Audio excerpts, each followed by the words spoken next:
headquarters in Barangaroo. Welcome to The Big Picture, the show which talks all things economics and data. I'm Danielle Ecuyer, and it is December the 6th. An independent economist, Saul Eslake, joins me now live via Skype to take us through those GDP figures that dropped a short time ago. Saul, good morning. Thank you so much for joining us.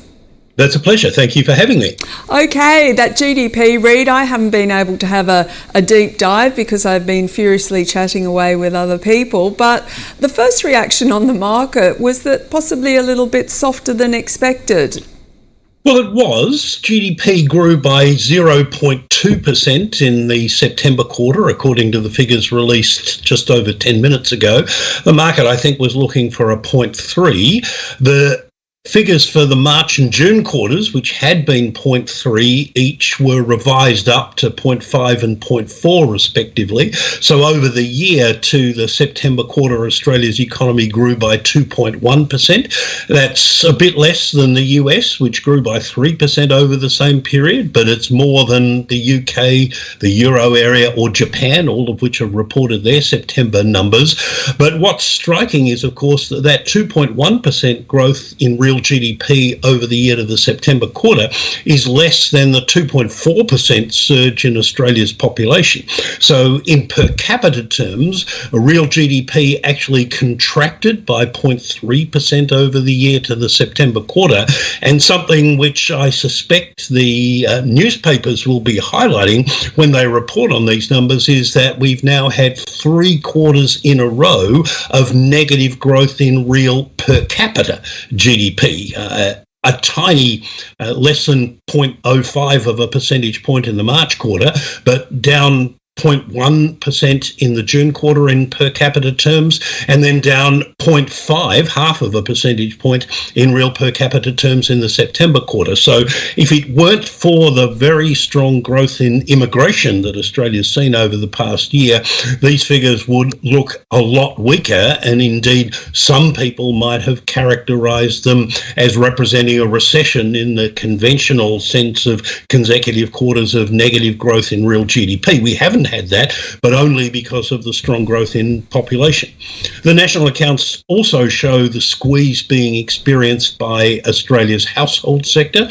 Personal disposable income has fallen by 1.3% in real terms in the September quarter, and by 4.3% from a year earlier. That's the biggest decline in real household disposable income since the recession of the early 1980s, when it dropped by more than 4%. Households have been squeezed by rising interest rates. The household sector is now a net payer of interest for the first time in more than 10 years. And interestingly, though this hasn't attracted as much publicity, the proportion of household income pre-tax that's being paid in tax is now the highest on record at 22.9% of a rough estimate of household taxable income.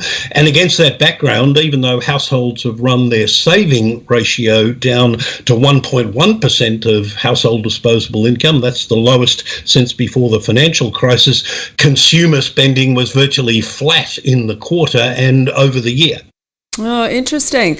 We also had some household consumption numbers out yesterday, which weren't ideal, Saul. Do you think the RBA has possibly that November rate hike, they've just because of the long and variable lags, that they have potentially erred towards possibly over-tightening, even though that is not a consensus thought at the moment? Well, time will tell, I guess. Central banks do make mistakes. The Reserve Bank left interest rates too low for too long in the aftermath of COVID, and while most central banks made that mistake, the Reserve Bank left rates too low for longer than almost any other central bank in the developed world. So you can't rule out the possibility that they've made the opposite mistake by hiking in November. But I think the November hike was well grounded in the higher than expected inflation data that we saw for the September quarter just before the November Reserve Bank board meeting. And it's important to remember that, painful though it is for households, this is how monetary policy is meant to work. It's meant to work by slowing the growth of aggregate demand, in this case from Australian households, so that it's more in line with how aggregate supply is growing, bearing in mind there's not much, if anything, that monetary policy can do to affect the aggregate supply of goods and services. And so by slowing the growth in aggregate demand, they're making it more difficult for businesses to pass on cost increases or indeed to fatten up their profit margins, which some, though not many businesses, have been doing over the past 18 months or so. So in that sense, monetary policy is working as intended. It's perhaps also worth making the point that the cash rate at 4.35% is lower than in any other comparable economy. We've got 4.5% in the euro area and 5% or more in the US, the UK, Canada and New Zealand.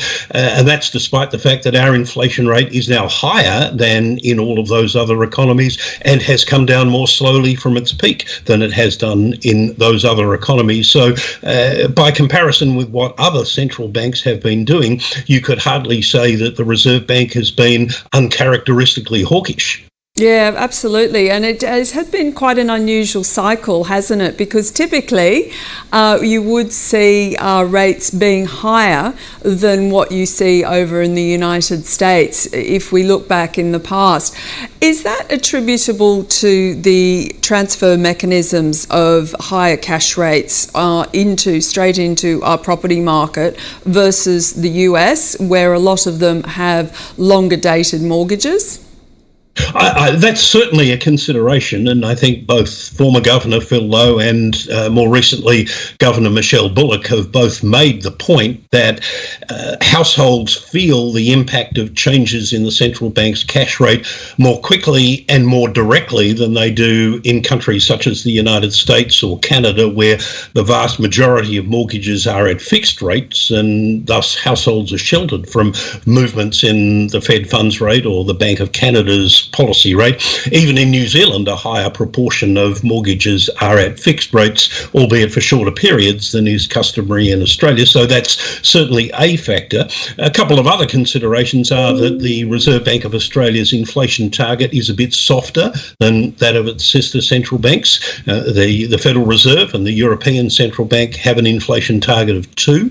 The Bank of Canada, the Bank of England and the Reserve Bank of New Zealand have inflation targets of 1 to 3% with the midpoint of 2, whereas our Reserve Bank has a target of 2 to 3, that is with a midpoint of 2.5. One further consideration is that although they haven't said so explicitly, it seems to me that the Reserve Bank is willing to allow inflation to decline to its target band over a longer period, that is more slowly than in those other countries that I've mentioned, presumably with a view to hanging on to as much as they can of the gains that have been made in reducing unemployment over the last 3 or 4 years. Now, they haven't said that explicitly, but it does appear from both their words and their deeds that the Reserve Bank is willing to accept a slower decline in inflation back to the target range than, say, the Federal Reserve or the RBNZ or the European Central Bank.